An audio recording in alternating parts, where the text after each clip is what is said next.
Hi, welcome back to Genesis Custom Sabers.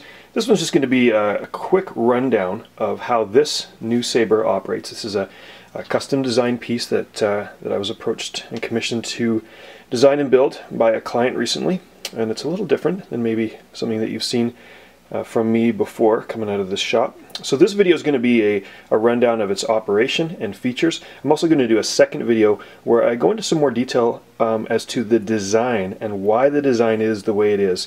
This saber was particularly designed to actually tell a story, which is the first time I've ever worked on a project like that. I'm quite pleased with, I think, the imagery that we're able to capture, and hopefully you will be too once you hear the story of the reasons behind the design choices on this saber.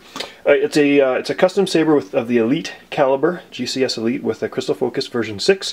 It's got a twin crystal chassis inside the windowed area here that you might be able to see, and we'll see a little bit more as we get going. Now, with any of these custom sabers, people pay a little bit extra often to work with someone like myself so that their high-end saber can be usable for dueling and actually sturdy and durable. The saber is designed, including the crystal chassis, in such a way that it can withstand a beating and it can be used for dueling. Even the blade retention, which there's a blade retention screw up here. That's primarily for cosmetic effect. It will hold the blade in, but if you're going to do some heavy dueling, you're going to want a 1/16 Allen key to secure this one. This screw will hold the blade a lot more securely than this one will. So if you're going to be dueling, that's the blade screw that you want to use. But for now, and just for effect and for swinging the saber around to show some friends, that's adequate. With all my Genesis Custom Sabers Elite sabers, there's a kill key. You pull that out, and there's the recharge port. It's a 2.1mm pin positive, center positive recharge port, and of course there's a recharger that plugs in and recharges the 7.4 volt lithium-ion battery. You heard the boot up sound, which means the electronics are active, and you can see there's a glow, a pulsing, slowly pulsing glow from the red crystal that's inside there. There's also a white quartz crystal, so when I ignite the saber, which is this button here, on and off, you see that the white crystal lights up and mirrors the blade effect. Now this blade is a cyan or aqua color that's achieved by blending the blue and the green dye on a tri-Cree LED. There is a resistor on the blue dye in order to achieve this perfect cyan color, very similar to what you would see in an old capture of Luke's saber in A New Hope. And of course the red dye provides what looks like a white, gold, reddish flash on clash when you hit the blaster button. It's disabled on lockup when you hold the button down, so that the saber maintains the color when you're activating. Of course, when the saber clashes, you also get that flash as well. Very sensitive to swings, very fine-tuned. There's a bit of a backlighting effect through the buttons there. That shuts it off. So that's how you operate the saber, and you can duel with it. I'm certifying the saber for moderate or medium dueling, just because I don't like to say anything is heavy dueling, because then people try to take on a tank with it and are surprised when something scratches or breaks. So moderate, medium dueling, absolutely guaranteed on this saber. I'm saying don't take apart the saber, any of these set screws. These are meant to lock the saber together. But when the kill key is out, not when it's in, because it'll twist it, but when it's out, you can open the saber, like any of my GCS Elite sabers, by unscrewing the bottom half of the saber. And you get access to the crystal focus. You can see a 6-segment LED bar graph. Right now that's showing that the battery is full, 6 bars.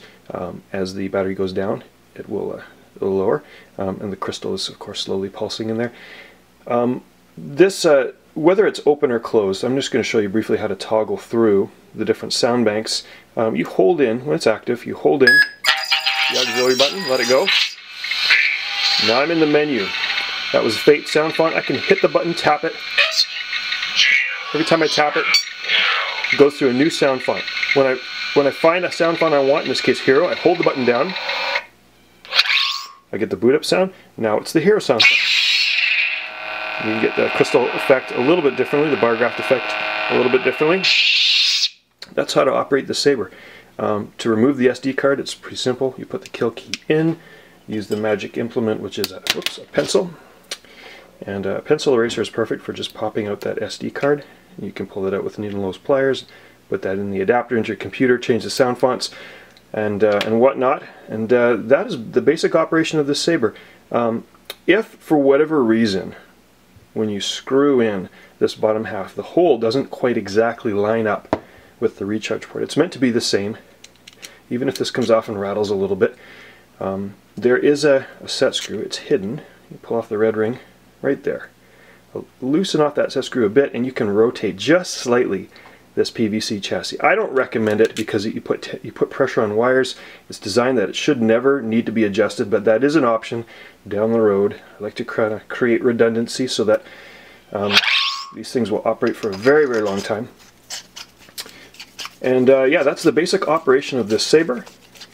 I'm going to probably try to include a close-up really quickly here of the crystal chassis so you can see that.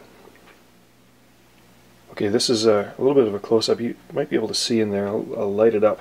There's the red crystal is pulsing just faintly, very slowly.